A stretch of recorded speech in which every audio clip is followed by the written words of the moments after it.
called this one the ultimate test, and it was going to be an ultimate challenge. What was the biggest concern here tonight? Yeah, I think we tried to warn our guys that this team has a tendency to play with leads and start out really well at the beginning of the games. We warned our guys about that. So disappointed that we didn't match their intensity and physicality from the beginning of the game. It was literally the first play of the game. So our intensity and physicality,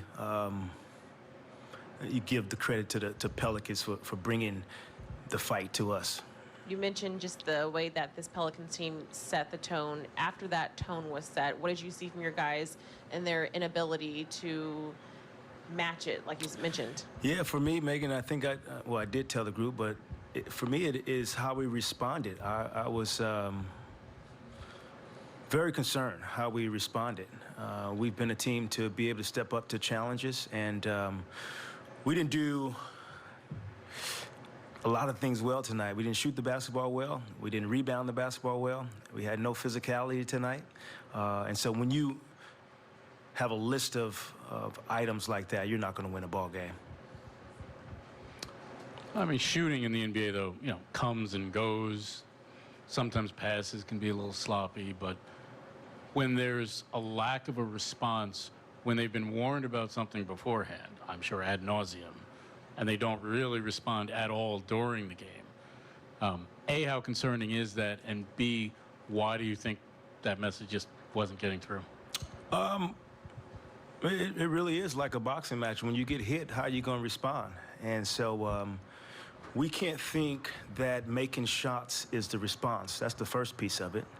And so the deflections come from their activity level, their ability to climb into us and really put us on our heels.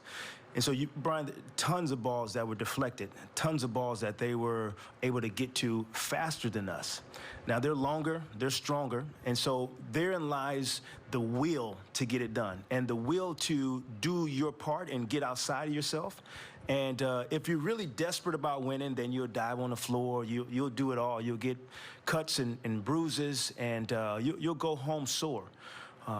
We're not there yet. It's just simple as that.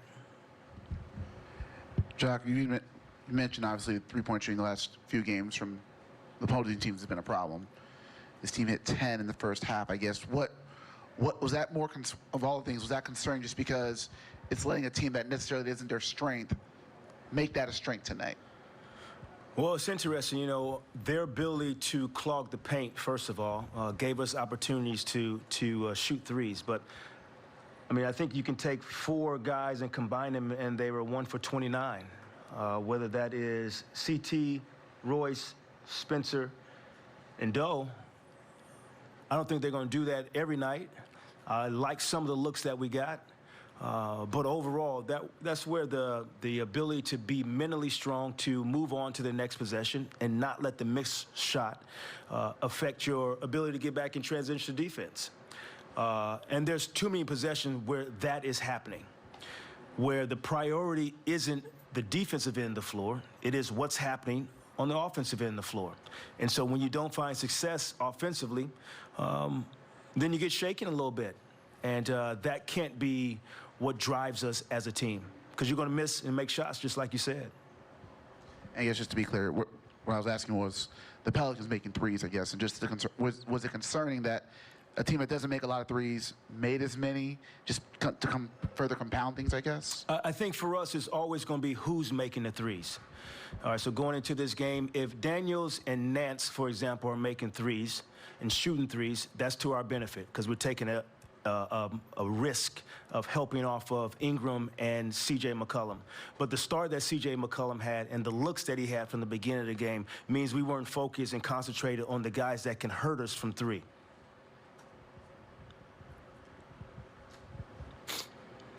Do you believe in momentum in terms of shooting? Is it something that carries over? I mean, because now you guys live and die by the three. But, I mean, the last 4 games, this has been an ongoing thing. Well, I do believe in momentum throughout the course of the year, throughout the course of the game, in the quarters. Yeah, I am a believer in momentum, Brian. But also, I'm a believer in historically what guys have done. And so maybe we shot over our head at the beginning of the year, and we are regressing to the mean a little bit. The regression is more than I like to see, but we are regressing to the mean. We were shooting above our heads.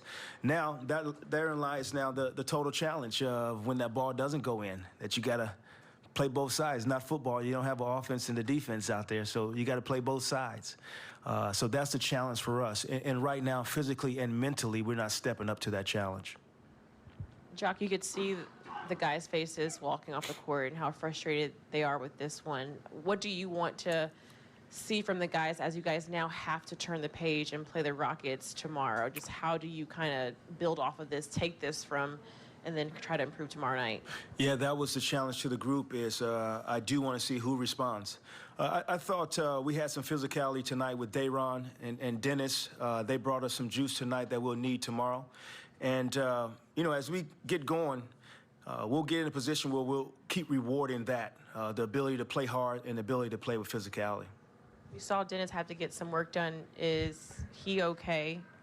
Yeah, I did see him getting a little work done on the side. All those guys to get assessed and see what it looks like tomorrow.